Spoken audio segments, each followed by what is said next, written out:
Selamat pagi saudaraku, salam sehat selalu ya. Jangan lupa hati harus gembira karena hati yang gembira adalah obat yang paling mujarab. Pagi hari ini saya ingin menjawab beberapa komen tentang viralnya TikTok saya yang dimana saya komplain dan marah kepada Menteri Keuangan yang menurut saya Menteri Keuangan itu berbohong. Jadi yang pertama saya mau ingatkan, Menteri Keuangan memaksa mengambil uang cadangan rakyat Indonesia yang disimpan di Bank Indonesia sebesar 200 triliun. Karena saya pengacara, menurut saya Menteri Keuangan itu melanggar hukum.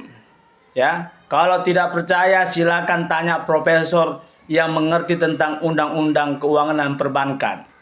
Saya katakan sekali lagi, tindakan Menteri Keuangan memaksa mengambil 200 triliun uang cadangan Bank Indonesia itu melanggar hukum. Itu satu ya. Dia melanggar hukum menurut saya. Silakan para ahli profesor undang-undang perbankan atau keuangan silakan cek. Menurut saya dia melanggar hukum. Karena uang cadangan itu hanya bisa diambil kalau emergensi, keadaan Indonesia darurat. Makanya harus ada uang cadangan rakyat Indonesia di Bank Indonesia dan itu tidak bisa sebenarnya diambil. Tapi yang dilakukan oleh Menteri Keuangan mengambilnya dan menaruhnya di bank. Dan ini berisiko. Berisiko karena kalau salah digunakan maka Indonesia akan mengalami inflasi. Poin yang kedua, banyak mengatakan, wah karena saya tidak dikasih pinjaman, karena saya BC checking. Mohon maaf, semaaf-maafnya. Semua TikTok saya buat itu untuk ya mengajari masyarakat Indonesia dan karena rasa cinta saya kepada bangsa Indonesia. Saya beruntung. Saya masyarakat Indonesia yang beruntung. Saya tidak pernah mengalami kesusahan. Karena orang tua saya mampu membiayai saya, menyekolahkan saya, dan mengkuliahkan saya sampai ke Singapura dan ke Belanda. Saya beruntung. Dan saat ini pun, saya bukan kelaparan. Saya tidak butuh pinjaman KUR. Ya, saya memiliki usaha sekolah, pengabdian saya kepada bangsa Indonesia ini. Dan profesi saya sebagai pengacara cukup untuk mengasih makan saya. Jadi, saya bukan meminjam KUR, saya mau ngetes, mau mencoba. Benar nggak cakap Menteri Keuangan? Ternyata Menteri Keuangan menurut saya berbohong. Ya, jadi seluruh bank itu masih menetapkan BI checking, agunan. Dan kalau BI checking dan agunan sudah bisa saya pastikan 60-70% masyarakat Indonesia kelas menengah ke bawah itu BI checkingnya jelek. Sangat-sangat jelek. Karena apa? Karena kemarin ada COVID. Pada saat COVID itu pinjol banyak dipakai oleh masyarakat menengah ke bawah untuk bertahan hidup. Kalau tidak percaya silakan cek datanya, ya. Jadi, yang mau saya sampaikan, tindakan yang dilakukan oleh Menteri Keuangan itu mengambil paksa 200 triliun uang cadangan rakyat Indonesia. Dan menurut saya itu berpotensi melanggar hukum dan mungkin melanggar hukum. Ya, silakan cek profesor-profesor mengatakan sebenarnya menurut saya itu melanggar hukum karena saya pengacara. Karena uang cadangan itu hanya bisa digunakan untuk ketika kita mengalami krisis. Ya. Dan satu lagi, uang cadangan itu ditaruh di bank katanya untuk masyarakat menengah ke bawah memutar ekonomi. Faktanya mana mungkin 70-80% masyarakat Indonesia yang menengah ke bawah itu BI checkingnya jelek. Sudah pasti jelek. Ya, bayangkan sampai 70-80%. Saya berani bertaruh. Karena pada saat itu ada COVID, pinjol di mana-mana, pay letter juga. Ya, jadi sudah pasti uang dan 2 triliun itu tidak akan bisa digunakan oleh masyarakat menengah ke bawah. Apa yang dilakukan oleh bank? Mereka akan kasih pinjam kepada orang-orang menengah ke atas, orang kaya. Akibatnya apa? Orang kaya akan makin kaya. Karena orang-orang kaya itu banyak bisnisnya. Salah satunya bisnis yang marak itu di Indonesia ini adalah bisnis membungkakan uang. Terbayang nggak orang kaya pasti BCK-nya bagus, pasti agunannya bagus. Dia ambil bunga kur atau bunga bank yang rendah, kemudian dia putar. Tiap bulan dia dapat 20-30%. Silakan cek. Ya, saya bicara fakta, bukan bicara bohong.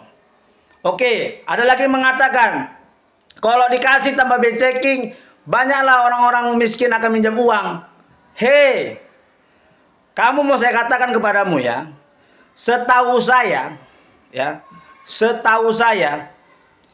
yang membuat Indonesia ini selama berpuluh-puluh tahun masih tetap miskin dan pada tahun 98 kita mengalami bangkrut, itu 80% perbuatan orang-orang kaya.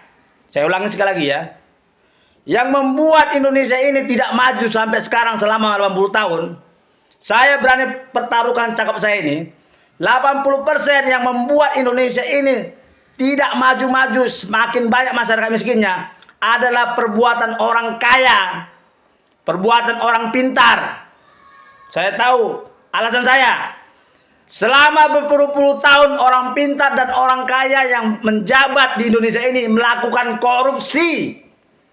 Saya ulangi sekali lagi ya.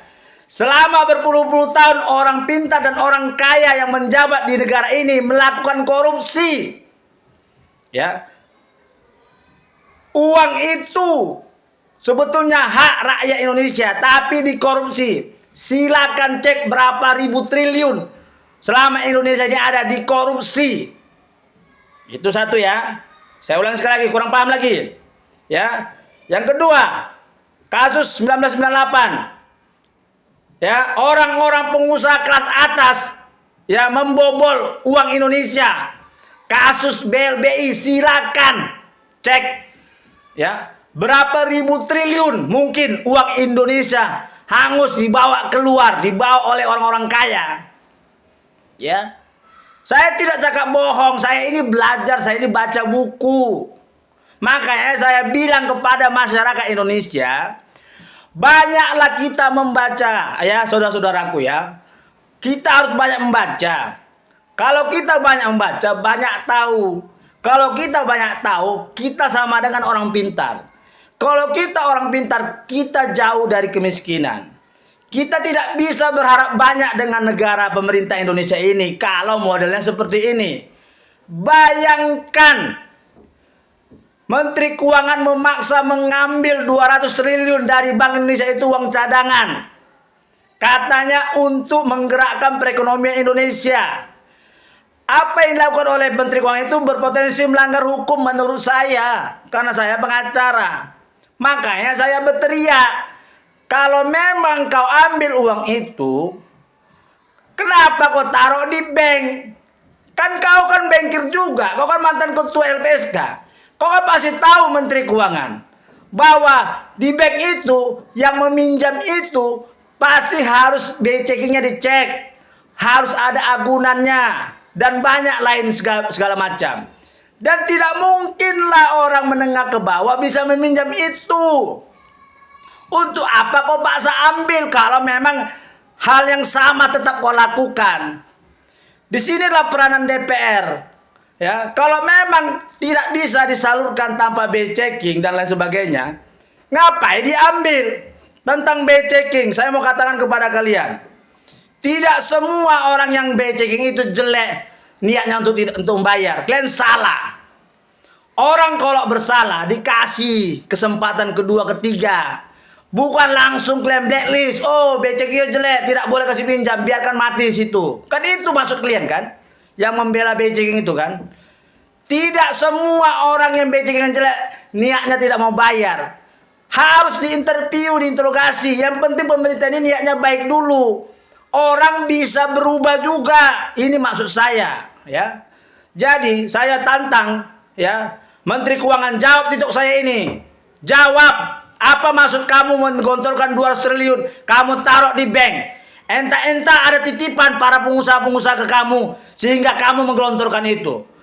Silakan cek para ahli hukum. Perbuatannya ini melanggar hukum. Salam terus dari saya, Trino Fernando Sianturi, Ketua Yayasan Kemajuan Bangsa. Merdeka! Merdeka! Merdeka!